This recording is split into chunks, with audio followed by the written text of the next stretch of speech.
This is the Read to Lead podcast, episode 364.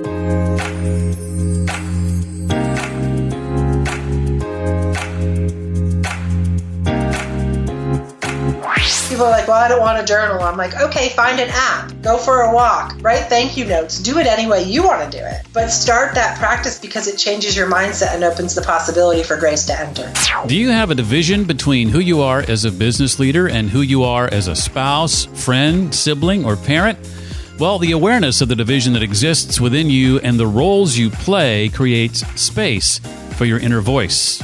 That inner voice is seeking your attention and hinting that there is a better, easier way of leading and being. Welcome to the Read to Lead podcast, the podcast dedicated to your personal and professional growth. I'm Jeff Brown, and I believe that if you want to achieve true success in your business and in your life, that intentional and consistent reading is a must. We're joined each and every week to chat with an author about their latest book.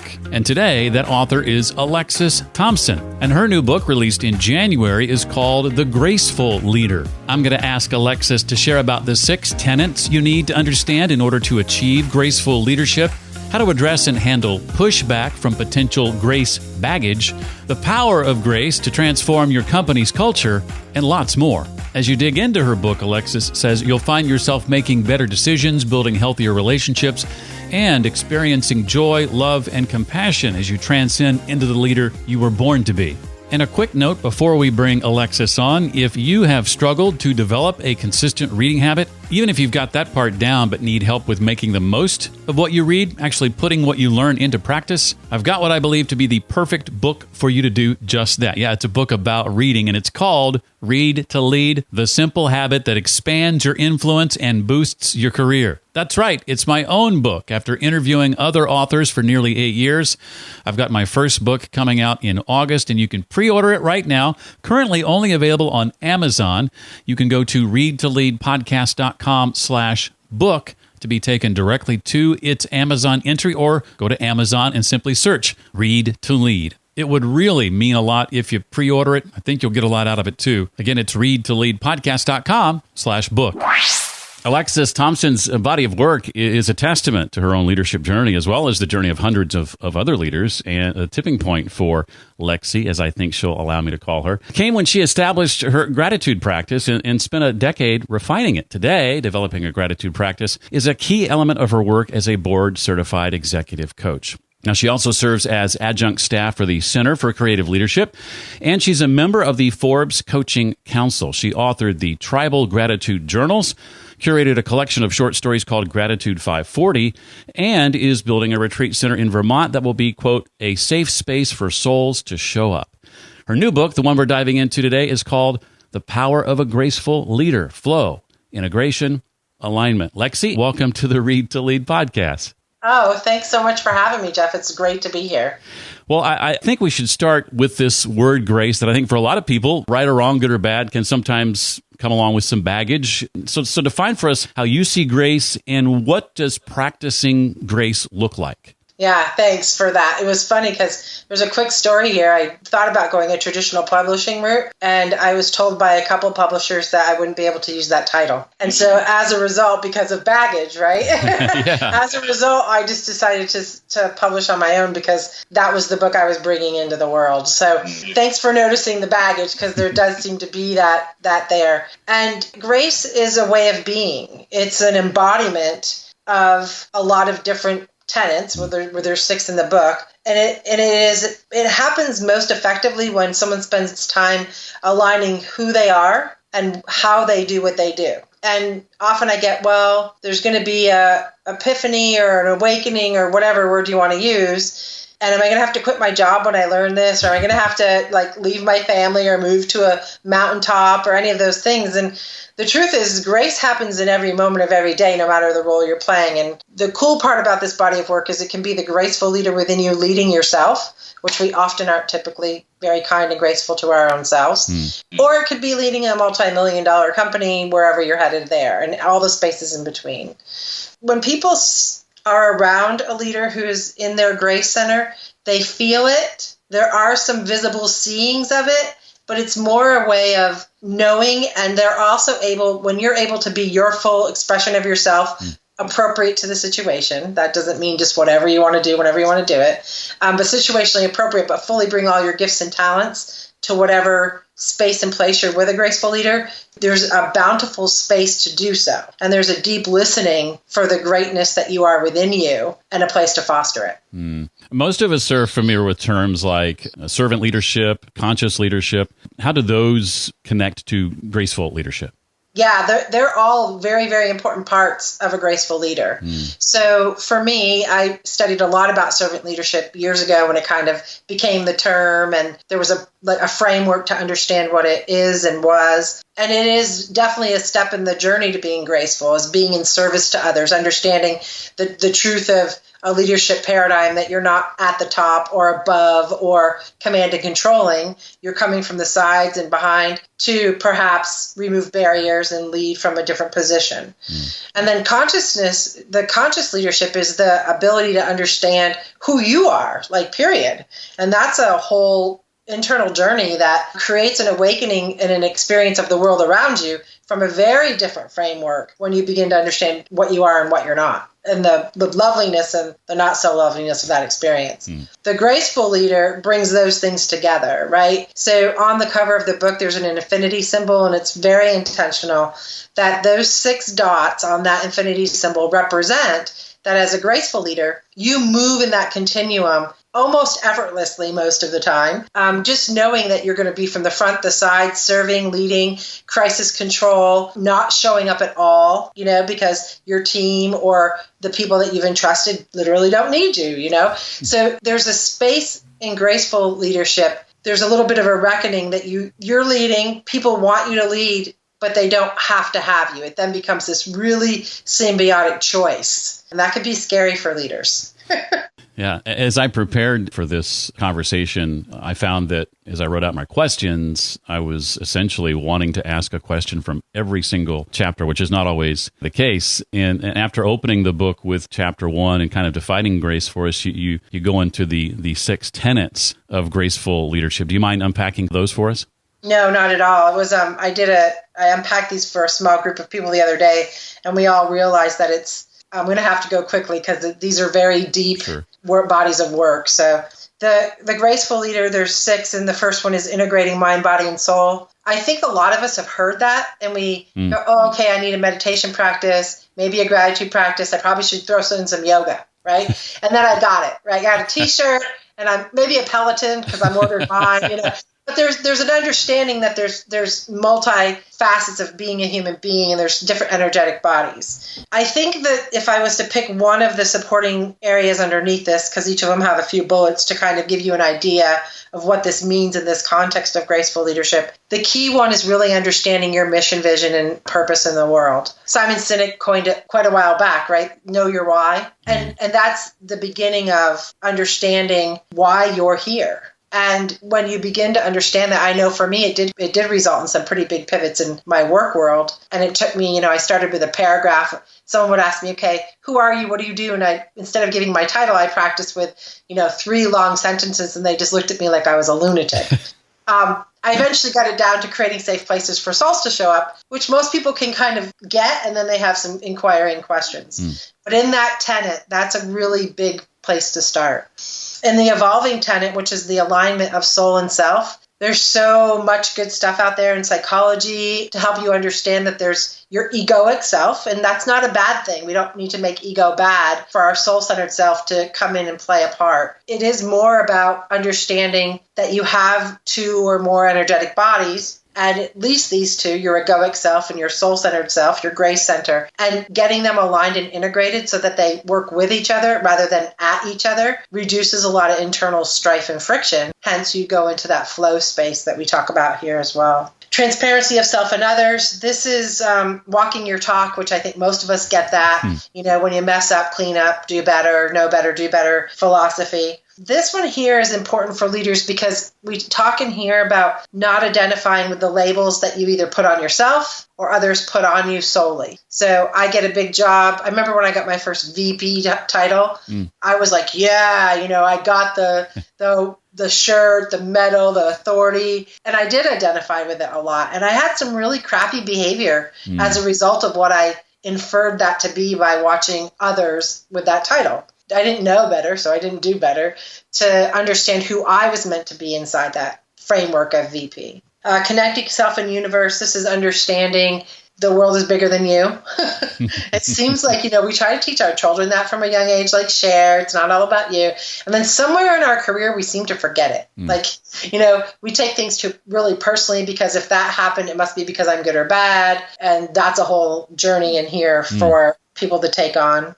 Connecting self and universe, the biggest thing here is moving from I did this, from a victim or a victor position to we collectively, be it you and your team, you and your family, your ego and your soul, no matter how you look at it, it's a we construct. And that sensitizes you to the fact that whatever it is, however you're behaving could possibly have some kind of consequence somewhere else in the universe. And I don't think sometimes we stop to think about that because we're moving towards results so fast. We have things we actually have to get done and goals to achieve. Co-creating and innovative. When we come into graceful leadership, one of the surprises that I've noticed over the hundreds of people I've worked with is they started becoming way more innovative than they even thought possible. They were seeing possibilities where there was either the possibility wasn't visible or the problem was there, but there was a possibility inside the problem that didn't exist before. A lot of times that comes through a really healthy gratitude practice, right? Mindset framework. And lastly, but definitely not leastly, and these are all circular, so they don't go 1 through 6. You can pick one that resonates with you, leave the rest alone, and just go there for as long as you'd like. But the compassionately powerful is oftentimes leaders, and I did when I was leading for a long time, have a story that I either can be compassionate and caring or I can get results. And I don't know how to do both because they seem incongruent to each other. And the truth is, what I've found and many others is that diving into empathy and compassion creates space, and it also yields moving you from a force tactical into a power position, which means people are going to choose you. You're going to have a choice cycle on that infinity symbol versus just a one way, here's how it is, here's what I need you to do, force, control and command. So that's a quick overview. Appreciate that. That was great. That was awesome. We talked about baggage a bit earlier. What do you tend to see in the way of pushback from leadership oftentimes with regard to things like the inconvenience or the pain or the work or the risk and all that goes with practicing this? Yeah, that's funny because I just did a post on LinkedIn about this. There's 4 key areas I've seen where leaders give resistance to the idea, right? They're like, it's a great idea, but it's not possible. And so it is inconvenience and pain. You nailed 2 of them. And then there's the work and the risk. And so the inconvenience is, I'm going to have to slow down. I'm going to have to care about how Lexi feels about this. Is this going to take forever? All of the noise in the back of the brain that makes you have the story that it's not going to be worth the investment. Oftentimes that's just because you're probably not the most effective listener and communicator, because when you clean up that, you find that's a really potent place for a lot of really ripe possibilities with that other human or that team. The pain is, quite frankly, most of us spend a lifetime avoiding pain. And so when we realize this self-journey or self-awareness thing requires that we actually look within and do business with some of our demons and our monsters and our limiting beliefs, we're like, nah. I'm good. I'm the senior VP of this big, large company. Clearly, I've got something going for me. I'm making all the money I want, and I do not need the disruption. The work part follows kind of the pain part because there's deep work involved, and then there's the whole part of results. And people have that dual thinking that it's one or another. And the risk, this is a lot simply because our systems, organizational systems, we live in a pretty litigious society. And so the HR function or the people function of an organization is there to defend in the most honorable way, hopefully, the organizational safety, psychological safety, physical safety of itself. And in that, we've come to the place where leaders say to me all the time, I have to write someone up, but they have this going on or that going on, or I don't know what's going on. I don't know how to ask what's going on. HR tells me don't go there. So I just have to go ahead and write them up. And I don't even know if that's the right tactic to handle. So there's all those resistance points, which if you're thinking you need to get results, you would just remove the resistance and probably not enter. You talked a moment ago about journaling and gratitude and a gratitude journal. That's an entry point, I think you call it, to grace. Yeah. How did this practice change you personally? Oh, man. So by DNA, I'm a command and control personality. And it worked for a period of time. And I got great results. There was a couple of times in my career where I had a leader that cared enough about me to let me know that wasn't working, both for me and for my team. And the second time it happened, right, the resistance came. I was like, yeah, whatever. I'm still getting the numbers. I'm good, right? But the second time it happened, for whatever reason, it kind of pierced my veil a little bit to cause me to have an inquiry. So I went and, just like you would Google or whatever you want to do, like, how do you fix this character flaw? And gratitude kept coming in and kept coming in and kept coming in. So I started playing with it. I played with it for 3 or 4 years. I'd say the 6th year, I kind of started getting it. And there was some really positive mindset results. I had that innovation awakening. I was seeing possibility where there was problems in people in my life and in situations in my life. In the Power of a Graceful Leader, you'll see I have a testament to going back over my lifeline and cleaning up methods that were decades and decades old. And so that all came from my gratitude practice. And it removed so much shame and guilt in my life. I mean, when you take that stuff out, there's so much room for awesomeness and abundance and, again, possibility. I can attest to that, having just had dinner this past Friday night with a friend who used to work for me when I had a similar style of leadership. And she didn't last very long under that style of leadership. And thankfully, we were years later able to go back and revisit that and patch it up. And now there's that really tight, close friendship. But it took a lot of admission on my part of the damage I'd done and coming to terms with that past and doing something to change it going forward. Yeah, congratulations. And I want to thank you because every time any human does that work, we clear so much for so many others. So that activity is humbling, as you know, to say the least. Yeah. What about how leaders can leverage grace to help with distinguishing what you call story from fact? What does that look like in practice? Yeah, so deploying this curiosity. When we get in judgment, we remove the opportunity for grace. They don't play well together. One diminishes the other, and equally so. So if I'm sitting here and I'm in a meeting and Susie always has to talk way longer and then we're overdue and we miss lunch, so I have a judgment about her lack of value per se in the meeting, right? Because she's just not adding value. My story. I could instead choose to deploy some curiosity there, if appropriate in public or in private, which may be more appropriate. I could ask her, so, hey, I'm kind of curious. When we're in meetings, it feels like right at the nth hour, you're always asking this question, which feels like it got answered in the first 5 minutes of our meeting. So is there something going on? Like, is there something I can support you in? And then just get in conversation with that person and really just be willing to sit in an uncomfortable space, because that can be threatening depending on how skilled you are in that inquiry, and just keep practicing and doing it right. When I was first working at this, I screwed it up a lot. And I would be in mid-conversation, the other person would get defensive, and I would catch the defensiveness, and I'm like, nope, time out. That wasn't my intention. I clearly understand why you're giving that back to me. Can I start over? And they would be like, oh, okay, what was your intention? And then I had to really get clean with that. And if there was a hidden agenda, it got seen on my part pretty cleanly, and then I had to own that. But that's an honest, vulnerable place to be in a graceful way as you're growing. Well, how does grace impact a company's culture in the right way? So I have a kind of an anecdotal story that's really recent in my practice. And so I've been working with a leader for about 3 years now, on and off, and then his VP group. And it's a regional large company, but it's a regional area in the Americas. And when I first had the pleasure of working with this amazing man, he was pretty black and white. He was like, this is how, it's an engineering space. So it's very analytical, right? So we're going to do this, we're going to get that. We're going to do this, we're going to get that. And much of that was very true. But when it came to dealing with and working with and elevating the innovation specifically that he was looking for in his engineering team, to not just be so black and white, but to look at new possibilities. Just before COVID hit, about 3 months, the HR business partner was pretty astute and knew that virtual was going to be something they were going to have to deal with, right? And so he started setting up systems and things in place. His boss, this gentleman, was like, yeah, whatever, we're always going to go to the office. This is just how it is. And the HR business partner was like, yeah, okay, and just kept doing the behind the scenes work. Well, 3 months later, COVID hits and everyone's home.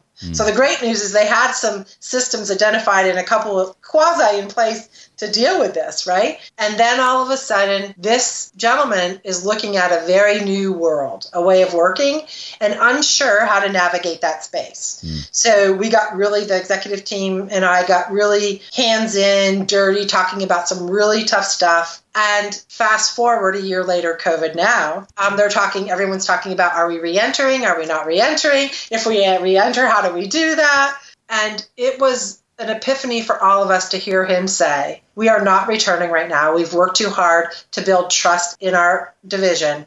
I think that would be a violation of the trust. We are not lacking key performance indicators. We have some work to do.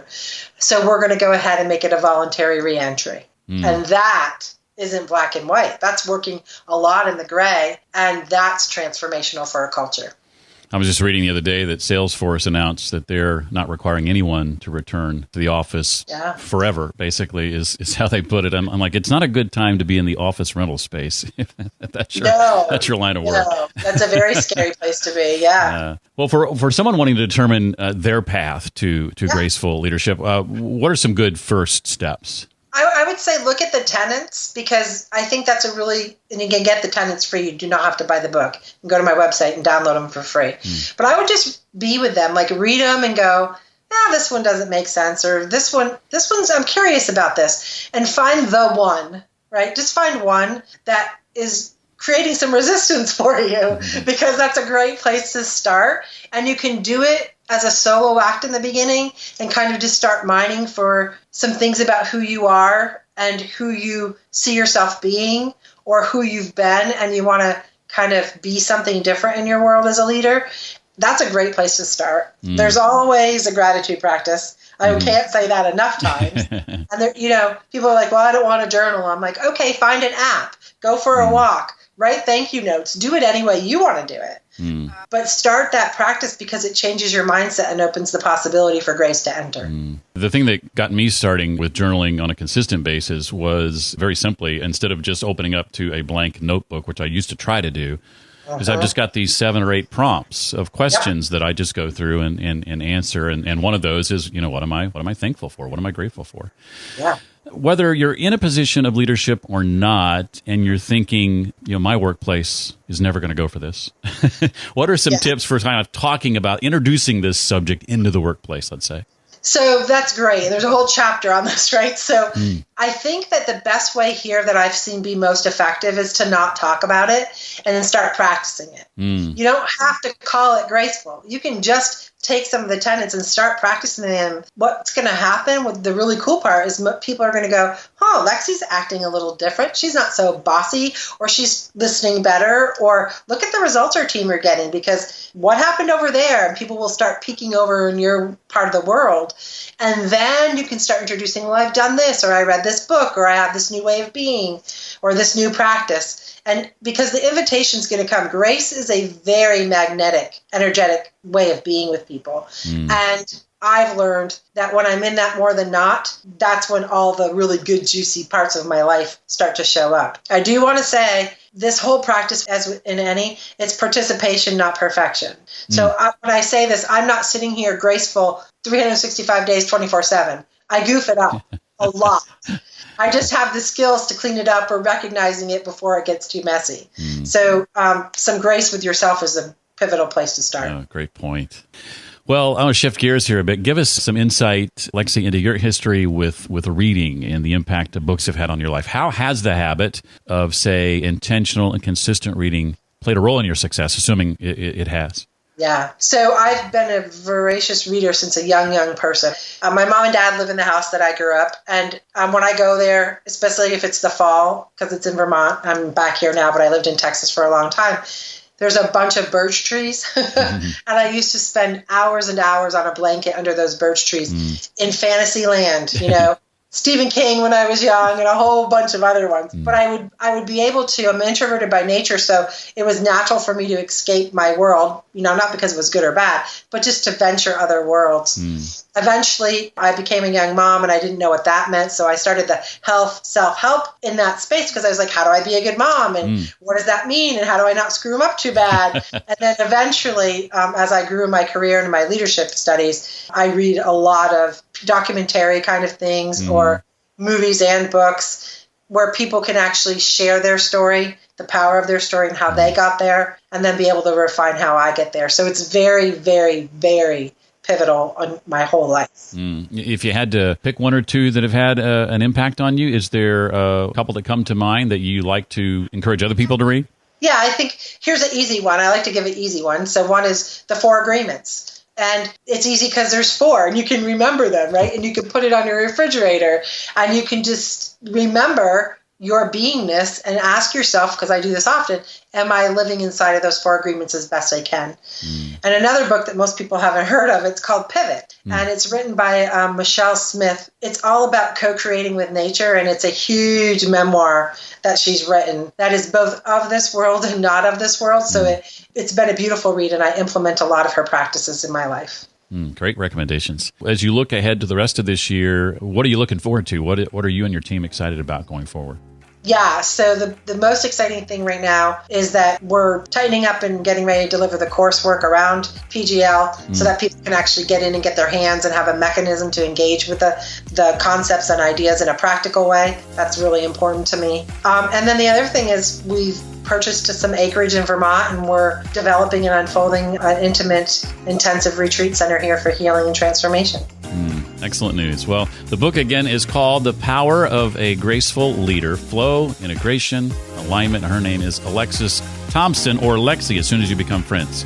Yes. Lexi, thank you so much for being a part of the Read to Lead podcast today. I really appreciate it. Thank you. I really appreciate your time and what you're doing. I've made it easy for you. If you want to learn more about Alexsys and her book and the other links and resources we talked about, go to the page on my website that's dedicated to this episode. You'll find that at readtoleadpodcast.com/364 for episode 364.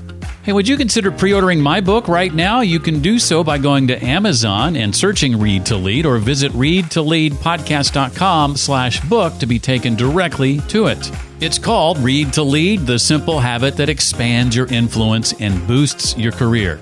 2 of my favorite people are next in line to visit us here on the podcast. In 2 weeks, it's Michael Hyatt and Company's new CEO, Megan Hyatt Miller. And next week, we'll hear from Soundtrack's author, John Acuff. Well, that does it for this week. I look forward to seeing you next time. And until then, as always, remember, leaders read and readers lead.